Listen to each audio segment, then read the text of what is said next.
Hi, I'm Danny Black, and welcome to the @SportsBalt podcast.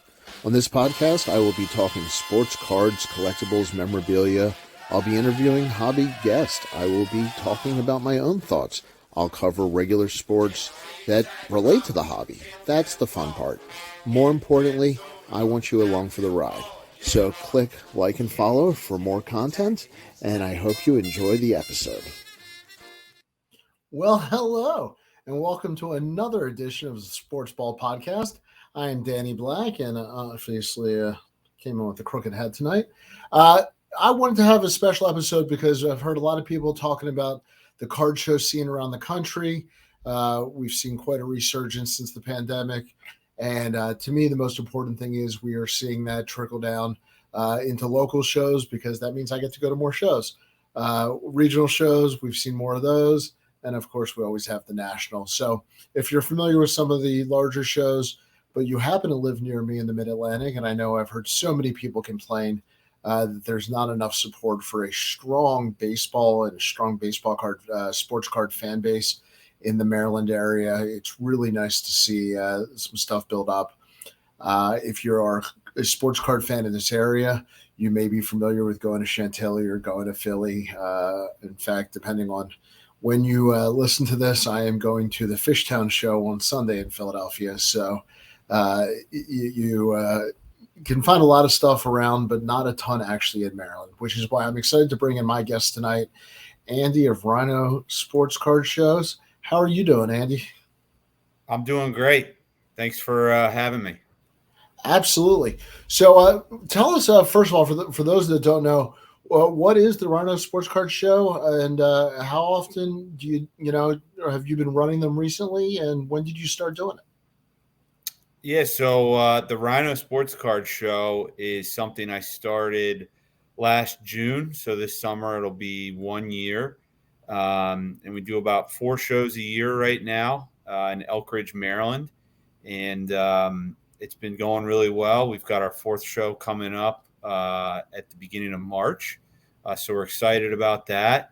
And we're looking forward to seeing where it takes us from there.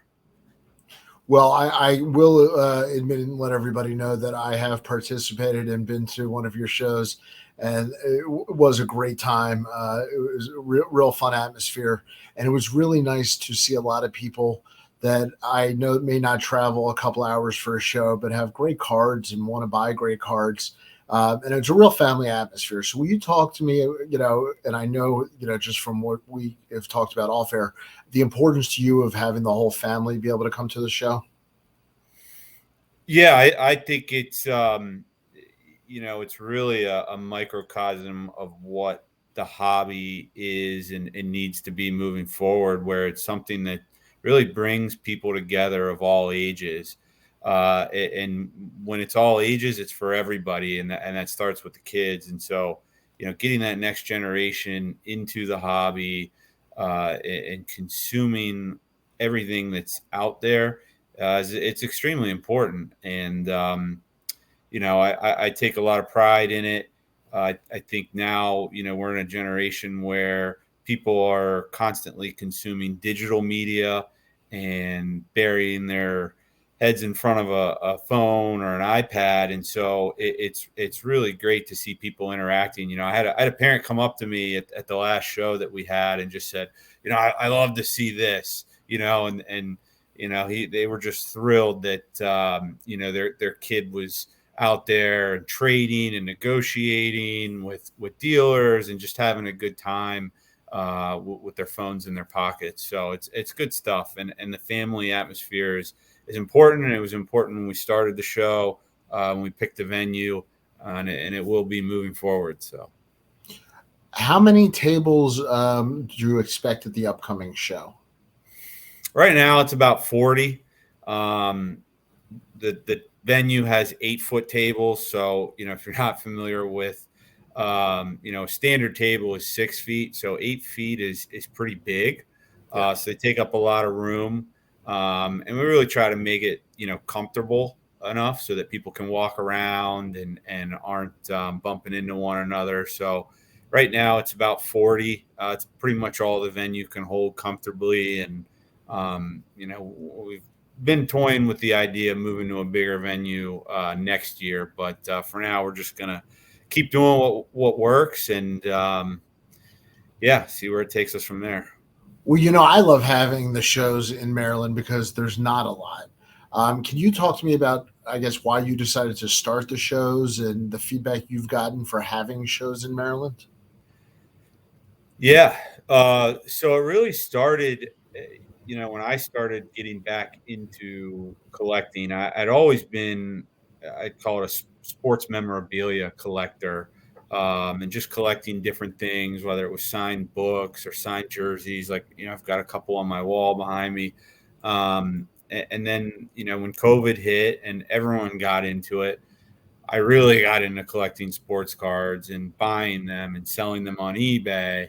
And there was a local show near my house that I had heard about. It wasn't the most advertised out there, so I went. I had a good time.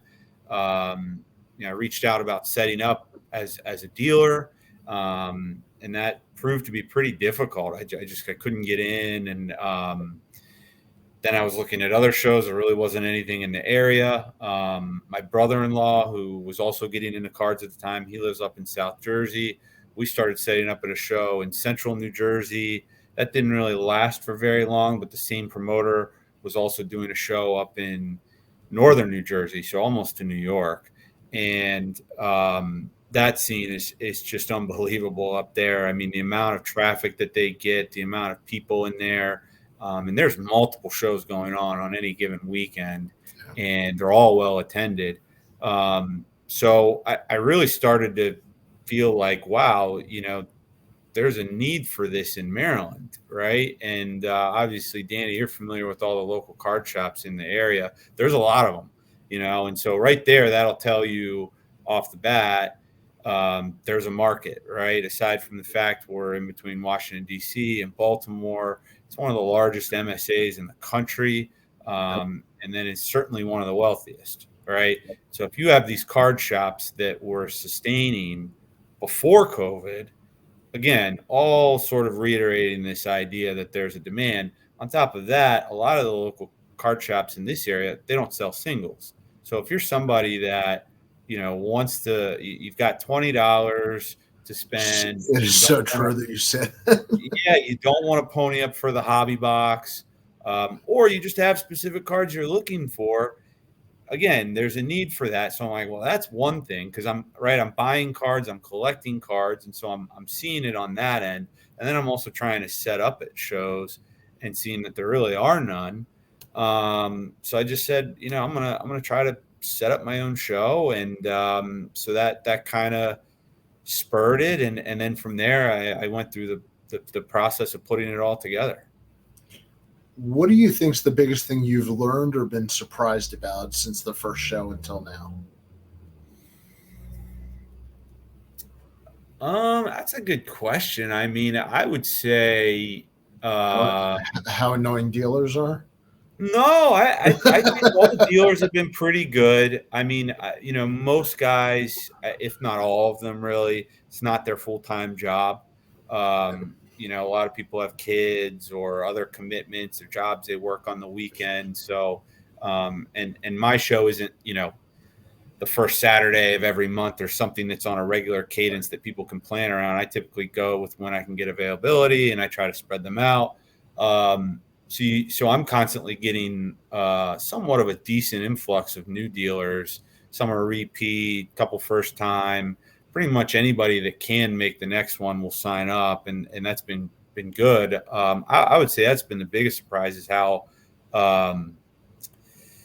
easy it was to get people to recommit, on a show by show basis. I thought doing this, like, okay, I could get one, and then maybe, when I announced the next show, I could get half the dealers, maybe 25% of the dealers right off the bat. And then now with the last show, I pretty much had everybody say, when's the next one? I'm coming back. And so that's been good. And now it's been my biggest surprise. The first show that I think I saw you at, it was a lot of people feeling their way. You know, it was the first time you had done the show. Do you now have kind of like your system or your kind of your rhythm of setup and that time schedule of what needs to be done? You know, if they allow you in the night before, the Yeah, morning yeah, of. 100%, 100%. Yeah, I mean, I learned that, we set up at a fire hall, and it's a brand new fire hall. It's a great venue. It's in I'm Howard going to County. share the flyer later. By the way, Yeah, people, yeah, yeah, it's unbelievable. yeah. It's a So perfect venue.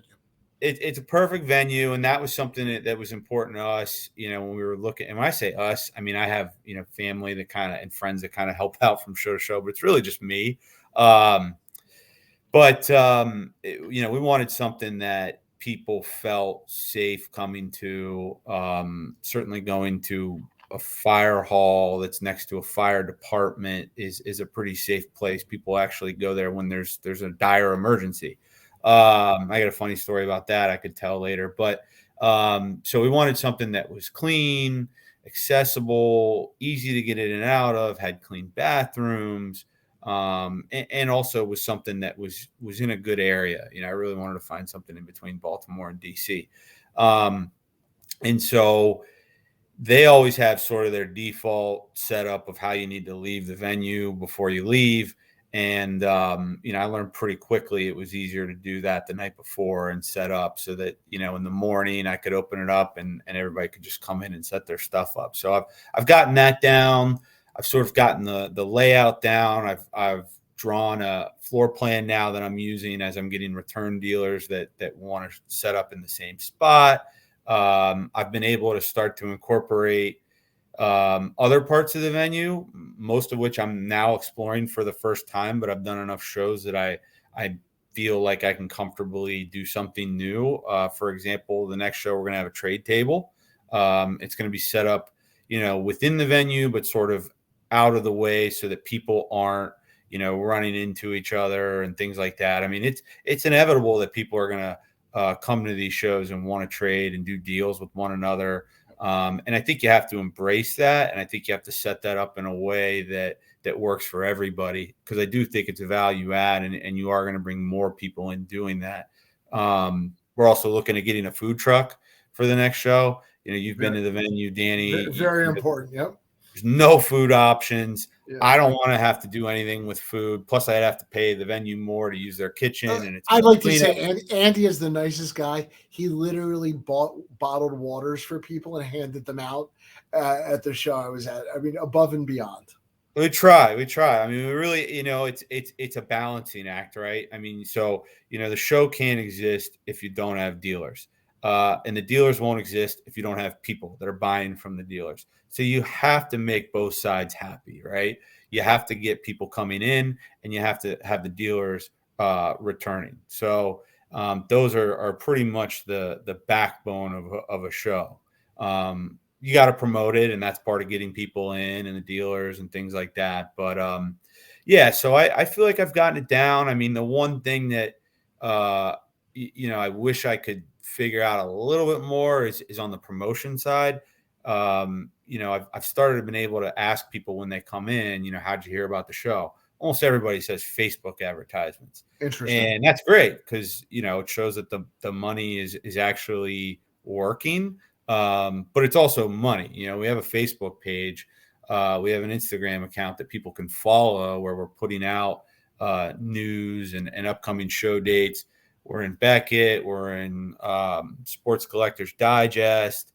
We're in the local card shops. I was surprised the number of local card shops said I could leave flyers. And I went in there in the mindset of like, look, whatever I can do to help you, I'm willing to do that. And, do you want to set up at the show? A lot of people had the same answer. They just don't have the staff to send somebody to the show, but they'd be glad to set out flyers. Everyone's been awesome in that regard. But the number one thing that's bringing people in are paid advertisements. When I ask people now how they heard about it and that's their answer, I say, well, great, follow the page so we don't have to keep paying for these things. But they do work, and it's been getting the word out. So yeah, I mean, every show, we're learning, and I think it's important. And I've learned, in my professional career and what I do in my real job, because this is really just for fun and it truly is a hobby. Don't get ahead over your skis. And so I think, right now things are going well. There's sort of a temptation to say, all right, let's go bigger. Bigger doesn't always mean better. And so I think right now we're going to continue to do what works, and then maybe explore doing something a little bit bigger. But, just trying to find little tweaks of bringing in a food truck or a trade table, maybe some giveaways. If I can figure out how to get those bingo screens to show like YouTube highlights or something, maybe that would be cool. And just try to do little value adds there, to make it more fun for everybody, but just continue to stick with what works. Well, let me go ahead and show the flyer for the show, and I'm going to let you kind of walk people through it. And more of the salient details is, and I find this specifically interesting, the pricing for the individuals, the children, and the hours. So let's put this up on the screen. And for people in the audio version, I do apologize, but you can certainly follow Andy at Rhino Card, and it is the Sports Card Show in Elk Ridge, Maryland, coming up on March 4th if you want more information on the audio version. But for those of you on the video version, Andy, we have this flyer up here, which is a very cool color flyer, by the way. So the first thing, like I said, that jumped out at me was the prices and the hours. How did you kind of zero in on those numbers and those hours? Yeah, so the hours, a lot of that is based on, previous experience in setting up at card shows. These things really shut themselves down by 2 to 3 p.m. I think all your biggest traffic is from 9 to 11:30. So, for anybody that has come to the show and is planning on coming to future shows, the best time to come really is later, closer to 11:30, noon. There's just not as many people there. Obviously, good deals, early bird gets the worm. So there's that sort of aspect to it. But I came to the conclusion on the hours just from setting up at shows and just seeing these shows literally clear out on their own at 2 p.m., 3 p.m. It's interesting that the guy that we were doing shows with up in Woodbridge, New Jersey, great guy. He had started out, he wasn't really a sports car guy. He was doing like toy shows. And he's like, I can't get people to leave. He's like, 5 o'clock rolls around. And I'm like asking people to leave. But every show I'd ever been to it pretty much shuts down. I mean, I could advertise till 5 p.m. I'd also then have to commit to paying the venue until 5 p.m. They like it if I can get out of there by 4. 1, because I got to pay by the hour, right? 2, they have the ability to book a baby shower or some sort of event or fundraiser in the evening. So that works well for them and me. But that's how I came to the hours. The pricing, I went back and forth with that for a long time. And I only say that because I think it's extremely affordable and reasonable. Yeah. Like almost unreasonably so. Yeah. I mean, I wanted it to be free. I think for kids, it should be free. So it's $2 for those of you who can't see, and kids under 12 are free. Yeah. And I thought, again, I mean, I take the money from the door and I really use that for the promotional budget for the next show, or for giveaways, stuff like that. I mean, again, we're not getting rich over here. I mean, this is not, I wouldn't even call this a side hustle. It's really just for fun, and I can support the hobby and my own collection and just have a good time doing it. But yeah, I mean, there are some shows out there that are free, but I think a lot of that's absorbed in the cost of the tables to the dealers. And then I think there's other shows out there where they're maybe $10, $20, and really they could be like $5 maybe. I think it's good. I think the dealers kind of like it because everybody's coming into the show with cash, the guy, and you really don't see it as much anymore. But I think like a year or two ago, especially when I was first starting to set up at shows a couple of years ago, I saw a lot of it. I mean, you just get guys coming in there. The only thing they want to do is sell. or they just cleaned out their local Target with prism blasters, or they've got, a bunch of slabs that they're just looking to unload, and they really have no interest in buying. And, that there's obviously a place for that, but it's not a sustainable model for any hobby or any kind of show or business of any kind, right? It's got to be two ways. You got to be buying and selling. I mean, that's how it is. Well, Otherwise, you just be a certainly the museum. show as a whole has to have both. I mean, Exactly. some dealers I know will pay more, and they're better to sell to, and I know that other dealers charge less, and they're better to buy from. So it doesn't Yeah. have to be the same dealer for both, but the show has to cover everything for everybody. Yep. Exactly. So yeah, it's been good. I mean that's really it in a nutshell. I think again, I owe some of how I set this show up to previous experience in setting up at a show.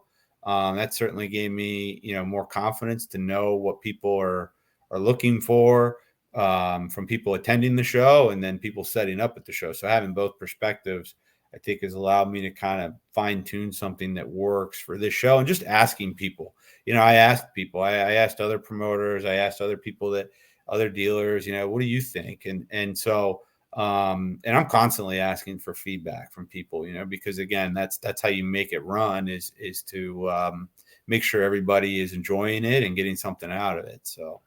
Well, I agree with you there, and I agree with you on something else.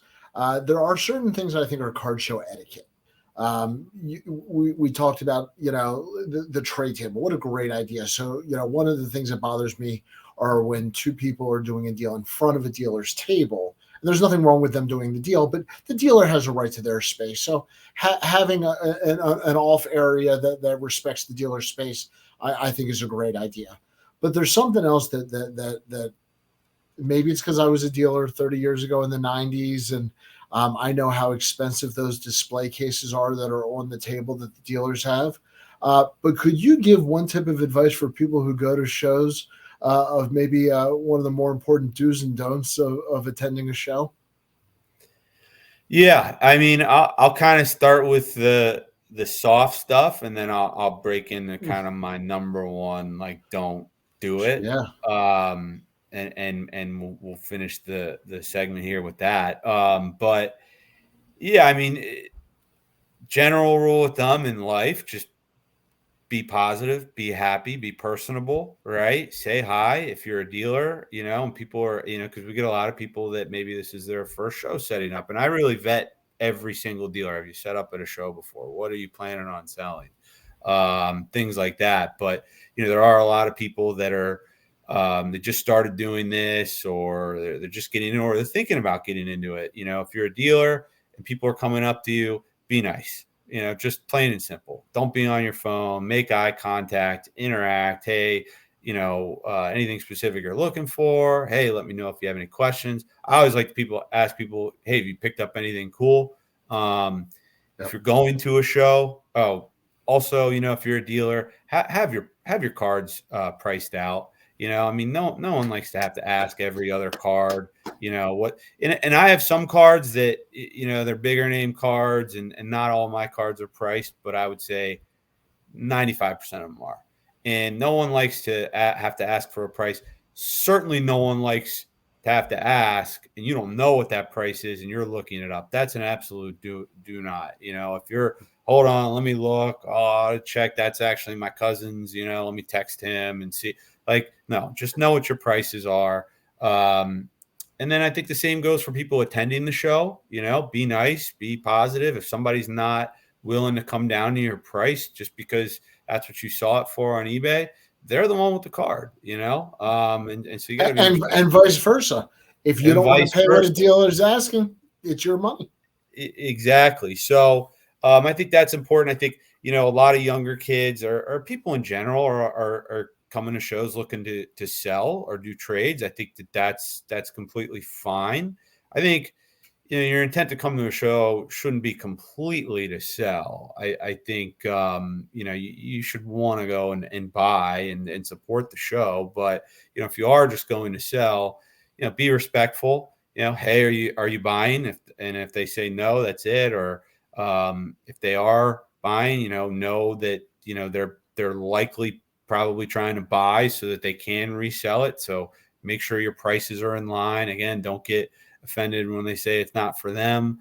And again, it just comes back to being personable and approaching things with a positive demeanor. But the number one don't do if you're And we going agree, to a and we card agree show, on this very much. and if you're going to a card show as just an attendee, and you're bringing your slab case with you or whatever you're bringing, don't just set it down on the dealer's display booth. Oh, Yeah, oh, I mean they're big. That's bigger than the. oh.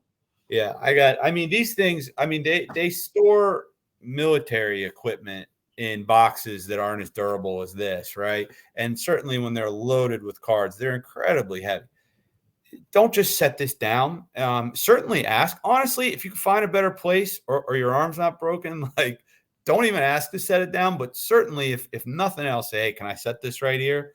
The corner of one of my cases has a ton of scratches on it from that. I don't really care as much at this point. I'll let somebody else educate them on that. I'm kind of trying to be the people pleaser at these things. Yeah, so that's just some card show etiquette, I think, that's important for everybody to know. I think, a lot of times people can get really hung up on eBay comps. I think eBay is a great way to set a basis for the value of anything, but that's really all it is at the end of the day, right? Like that's what that person paid for it on eBay. That, It's also what I if it's tell people is eBay does not reflect any card show sales, any card shop sales, and it includes the difference in the eBay fees, advertising fees for sellers, and a whole bunch of stuff that doesn't relate to a person to person transaction. So it's not always apples to apples either. I think that's huge. I think that's an important part. I mean, I think certainly when you have cards that are of high pop, right? If it's we saw people just getting base rookies graded all day long. So if you have a Joe Burrow Mosaic PSA 10 or a Zion Williamson rated rookie PSA 10, there's a pretty good and hard established price on that card that like you could pretty much go off of eBay. Still might be within 10%, 15%. Stuff that's numbered, stuff that's lower pop. That's where it certainly is not as black and white. And I think eBay is a great basis point. Another thing you mentioned is with fees and everything. And I think this is something that's important for people going to a show buying, and you're trying to buy a card for the first time. I think is one of the advantages to going to a card show is if I'm a dealer and I take a card and I list it on eBay and I sell it for $50 after shipping and fees, I'm probably getting a payout from eBay somewhere around $35 to $40, right? That's a significant difference. If I sell that card at a show for $50, that's just $50 back, right? And so I think as a buyer, it's important to know that when you go to a dealer and they say, yeah, it's a $50 card, it just sold. Yeah, I got one of those too. Yeah, I got mine the other and day. if you're still on eBay, welcome to your friendly yearly tax documents. Yeah, exactly. So, and I don't know what that limit is or what that number is these days for eBay. It's a certain amount of transactions, but I do know there's people that probably found that out the hard way.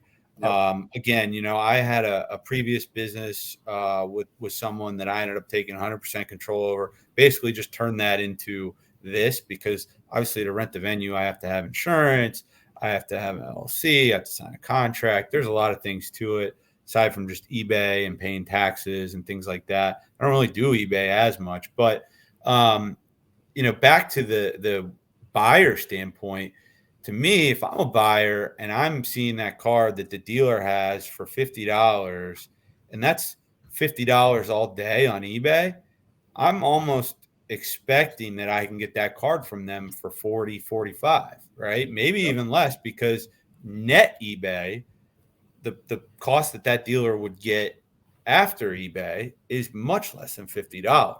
And I remember one time in New Jersey, it was a Brock Boser card, and it was another dealer. And I had talked to this guy all the time, right? And he had that card, and he was like, he wanted $110 for it. They were going from anywhere from like 95 to 115. And I was like, I'll give you 95 cash. And he wouldn't come off. And I wasn't coming off of that either. That card's probably $50 today. I hope he got rid of it. And the only reason I really wanted it is because, there were rumors that he was going to get traded to my team, the Penguins. But I was like, yeah, but he's like, that's what they're going for. That's what they're going for. I was like, that's what they're going for on eBay.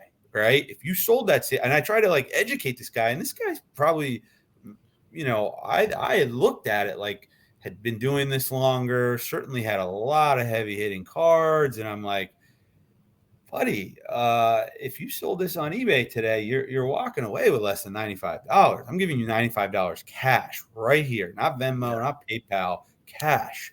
And I'm set up right over there. Come find something that maybe you want from me, and we'll make a deal there. And he just, no, it's what they're going for. I don't care about net, eBay, or whatever. And that's also New York for you a little bit. But it's funny, and I've talked to other people, and this guy's very stern, hard dude, and you get that up north, I think, a little bit. In Maryland, it's interesting seeing people come to these shows because everyone's just so nice and so respectful of one another, and it's really cool. We live in one of the best states. I mean, I'm not from here originally, but I've lived here half my life now, and so.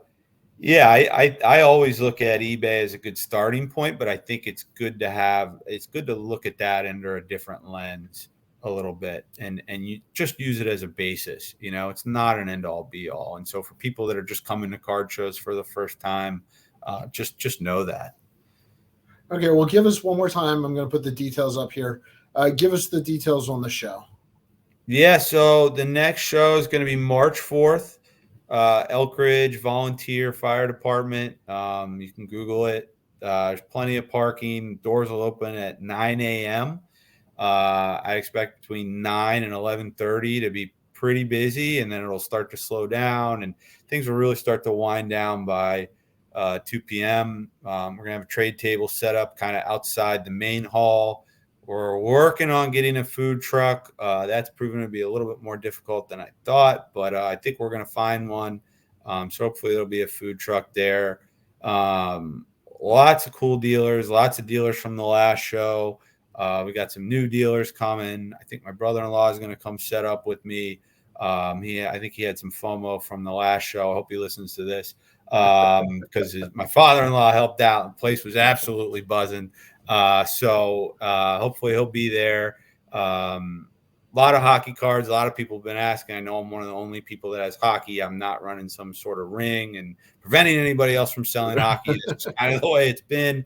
But we're getting more hockey guys in there, soccer, more Pokemon. That's something that I always wanted this to be just a sports card show because I've been to these where they kind of get overwhelmed with Pokemon, and you really need to go one direction or another at a venue this size. But we do have some people with Pokemon also, Star Wars, and then certainly football, baseball. Felt like the last show, football dominated. I don't know if that's just because we're in the playoffs.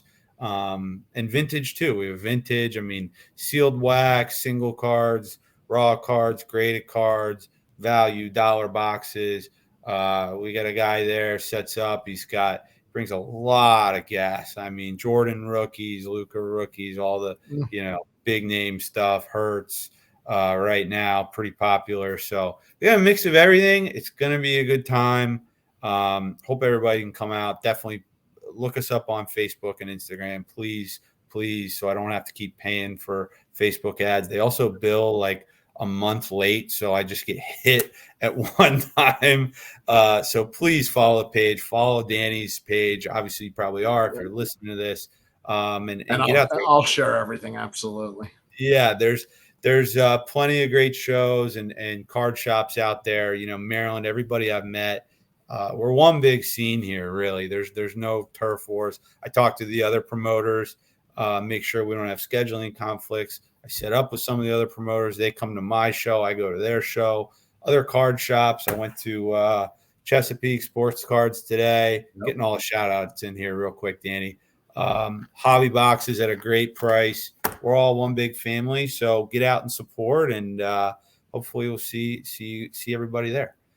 Well, I can tell you were on Route 3, so you had lots of restaurant options if you were heading all the way out to. I did. I don't live too far from there, and I'm there a lot more in the summer. I play golf down there in Crofton, so I bounce around. I try to support all the card shops. Really, I mean, Dugout Zone is phenomenal. Those guys, they always supported us. Rick and Randy are fantastic. And just so I don't get in trouble, Mel up in Bel Air. Mel's another guy. Yeah, Robbie, John, everybody. Those are guys I talked to from the very beginning before when I was thinking about it, saying, would you guys want to set up? And I'll give you I was offering up like free tables, if you guys just help like leave flyers. And they're like, we don't have enough people to staff it, but you can leave flyers here anyways. I'm like, wow, that's really cool. And then, Mel had a couple guys that work for him. They came down, they set up on and off. So, just a lot of really good people. Leo over at Severn. I mean, he does a show every month there, does a great job. And Ryan McCormick, he's another guy down in Silver Spring. He started a show around the same time as me. I talked to him today. So that's the coolest part about it, really, is just that everybody's kind of on the same page and singing the same tune. And aside from the fact, this will be a good closing note for me, and then I'll let you wrap it up, Danny. Obviously, this market is so big that it's not only is there enough slices of the pie to go around, there's enough here, enough demand, enough people with the right mindset that we have the ability to just make the pie bigger for everybody. And that's really what I think everybody's trying to do. And so that we can be the ones that are, getting all the YouTube play, and eventually maybe we can get a show that's a big, like a Chantilly or a Philly show. And so certainly people like you, Danny, that have been trailblazing and doing this long before a lot of us, we appreciate that. And hopefully we can, continue to fight the good fight here. So, well, absolutely, and thank you. And one way or another, I will either be behind a table or in front of a table. I will definitely be there on the 4th. So, as always, Andy, pleasure to see you. You're doing great work. The shows are fantastic. I've enjoyed it. My family enjoys it, and thank you for joining me. I'm gonna put you in the green room. I have your blue M&Ms per request, so you can enjoy those there. Thanks for joining. All right, Danny. Appreciate it. Thanks. I'll see you in a minute.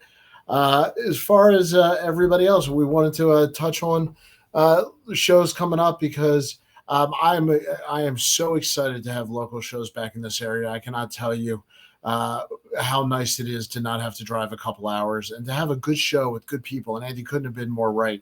It is good people, and it is a good show. And it's nice to just get out there and interact. And it happens to be, he was right. It's a really clean fire hall. And I know that sounds funny, but when you're in there and you're spending the day and you're parking and using the restroom and walking around, it's really nice. This Sunday also, if you don't know, there's nothing going on in the football world. There is flag football with Tyler Huntley, and then the Super Bowl is the following week. So it's a perfect Sunday to go out. One of the other things is 9 a.m., very family friendly at 9 a.m. And so definitely take advantage of that. For everybody else, there will be an interview with Cindy Dick, one of the foremost experts in women's vintage cards and women's sports history. She speaks and writes all over the world, so that'll be coming up soon. I will also have a quick short that will be out probably by the time you see this. So thank you as always, and I don't do outros. So guys, have a good night.